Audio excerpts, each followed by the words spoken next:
रेणुका की शादी कुछ ही दिनों पहले शास्त्री नगर में हुई थी। रेणुका बहुत ही आलसी लड़की थी। वो दिन भर बेड पर सोती रहती या फिर मैगजीन पढ़ती रहती और घर के काम भी धीरे धीरे ही करती। एक दिन उसकी सास उसके पास आती है। बहू, आज बेसन का चिला बना दे, बड़ा मन कर रहा है। हाँ मम्मी जी, बनाती हूँ थोड़ी देर में। थोड़ी देर में? अरे थोड़ी देर में तो रात के खाने का वक्त हो जाएगा बहू। अच्छा मम्मी जी, तो फिर आप रात का खाना ही खा लीजिएगा ना। हे भगवान, कैसी आलसी बहू मिली है मुझे, हर काम को बस टालती ही रहती है। रेणुका दिन भर बस आलस पना ही करती रहती। एक बार रात के खाने पर सब बैठे हैं तो रेणुका का पति कहता है, अरे ये क्या, आज फिर से करेला? रेणुका, हफ्ते में तीसरी बार ऐसा हुआ है कि करेला बन रहा है। कुछ भी बना लिया करो। अरे इतनी सारी सब्जी मिलती है मार्केट में। हाँ, पर अब कौन मार्केट जाए और सब्जी लेकर आए, इसलिए जो था घर पर वही बना दिया। बहू, फ्रिज खोलकर देखती तो पता चलता कि सारी सब्जियां रखी होती है, पर तुम्हारा आलसपन खत्म हो तो तुम्हारी नजर जाए ना। विशाल कमरे में आकर रेणुका से पूछता है, रेणुका, मैंने कहा था तुमसे कि मेरे लिए रुमाल ले आना। मेरे सारे रुमाल खराब हो गए हैं। तुम ले आई क्या? आज नहीं गई, कल ले आऊंगी। ओफो, पिछले 4 दिनों से मैं यही सुन रहा हूँ। बिना रुमाल के ऑफिस जाना पड़ रहा है। तुम तो बहुत ही आलसी होती जा रही हो रेणुका। आपको रुमाल की जरूरत है ना, तो खुद ही खरीद लीजिए ना।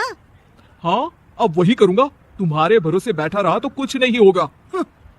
एक दिन दरवाजे पर बेल बज रही होती है और रेणुका सोफे पर बैठी होती है, पर आलस में दरवाजा खोलती ही नहीं।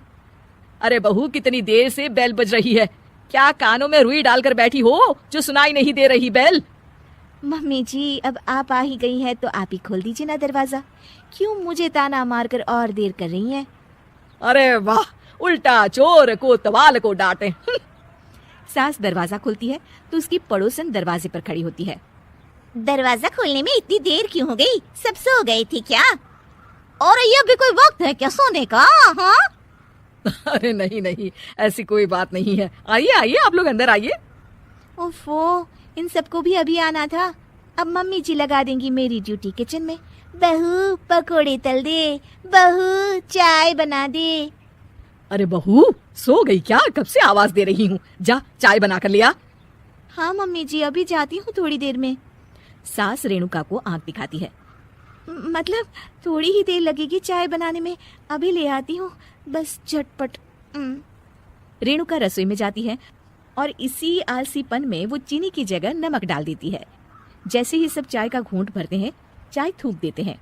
थू थू थू थू, ये कैसी चाय बनाई है तूने रेणुका? इसमें तो सारा नमक भरा है। हाँ, और ये पकोड़े, इसमें इतनी मिर्च है कि मेरी तो हालत ही खराब हो गई खाकर।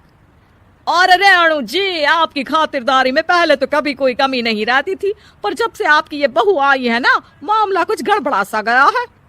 हाँ हाँ, जहाँ आप इतनी एक्टिव है, वहीं आपकी बहू एकदम आलसी, एकदम राम मिलाई जोड़ी लगती है। अच्छा जी, चलते हैं अब। नमक वाली चाय पिलाने के लिए बहुत बहुत शुक्रिया। सब वहाँ से चले जाते हैं।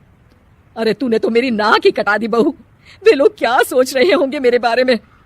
मम्मी जी, मैंने तो शक्कर ही डाली थी, पता नहीं नमक कैसे बन गई शक्कर। शक्कर नमक नहीं बना बहू रानी, तुम्हारा ये जो आलसपना है ना, ये उसी का नतीजा है। सॉरी मम्मी जी, अब मैं ये आलसपन छोड़कर सारे काम अच्छे से मन लगाकर करूंगी।